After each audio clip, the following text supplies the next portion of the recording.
Didi, Tati. I know you're gonna dig this. You remember Senegal?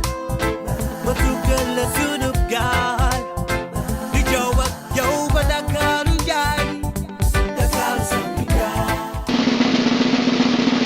Community-based training. We've officially been placed with a homestay family in the Bambilor region in an effort to help us further integrate with Senegalese culture, tradition, and language. I have a small family compared to the average stage mate. I wouldn't say that I'm nervous in meeting my new family, but I am definitely most curious to the experience. 7 of us were dropped off at this specific location and soon greeted by our homestay family members. Some family homestay members were already there waiting patiently to receive us. I was met by my homestay father, 2 uncles, and host brother. They immediately took hold of my luggage, including my laptop bag, in which I won a tug of war for. After what seemed to be a 15-minute walk with a short break in between, I was at my new home. I met more of my homestay family that included my homestay mother, Nene Adama, baby brother Amadou, and little sister Maimona. They greeted me with warm smiles and laughter, which carried great importance because they communicated in a language I barely knew. Shortly after the greeting, almost immediately, I was invited for ataya, a tea that Senegalese drink for social gatherings. Ataya is an integral part of social life here.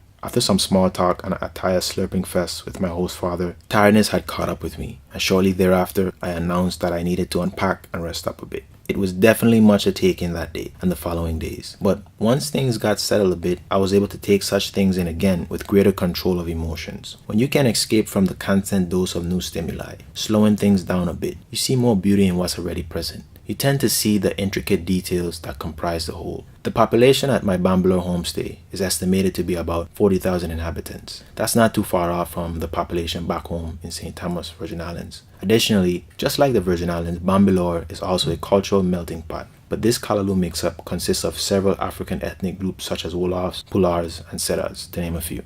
It's important to note that these ethnic groups mentioned are as diverse as the many Caribbean islands known to me.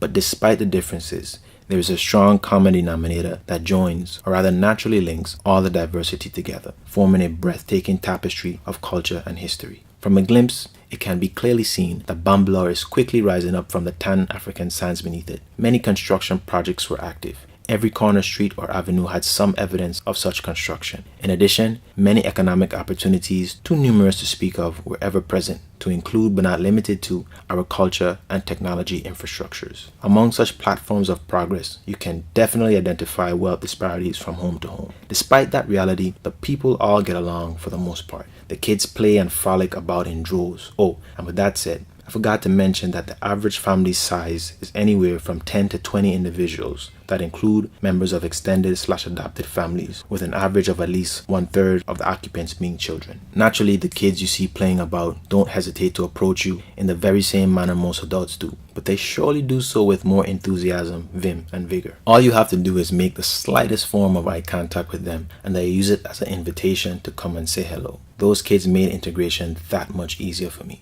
I'd always engage with them while on my way to language class and back. I even got so comfortable with them that occasionally I'd accept their dance challenges, which would leave them cracking up from all the fun it would be. As time progressed, I taught them a bit of English and geography, alongside different hand games that I learned as a teenager working at summer camps. Just goes to show, you just never know when something as simple as hand games you learned way back when might be of service to you in the present or the future. The hand games definitely was my gift to them and aided tremendously when language was not a strong point. Like the striking of lightning, the weeks came and went so quickly, and soon it was time for community-based training to conclude. This meant moving on to our permanent sites elsewhere and saying goodbye to the families and communities that helped to mold and shape us in a culture that was once so foreign to us. Along the way, 1 out of our original group of 7 left in what would be considered an early termination. She was kind enough to have a chat with each of us in the group on her reasons for the early departure. I respected that of her because strong bonds/links between stage mates are strongly fostered due to the nature of the experience, and she stood true to that by informing us the way she did. She is missed, and I'm wishing her the best, and Senegal too shall miss her, for she brought with her much needed experience and expertise. In the end, we had grown. We stuck out a little less, we blended in a little more. Most people overall loved their site training so much they wouldn't have mind extending and doing their full service there. But this chapter must come to an end, and another chapter dawns where another sight will be found. Thanks to all who made my stay a welcoming one, the humor shared and the necessary grasp on understanding that we were truly babies in a sense, trying to find our way in a place so foreign. It was a brief but most wonderful experience, and I will be back to say hello, but for now, see you soon.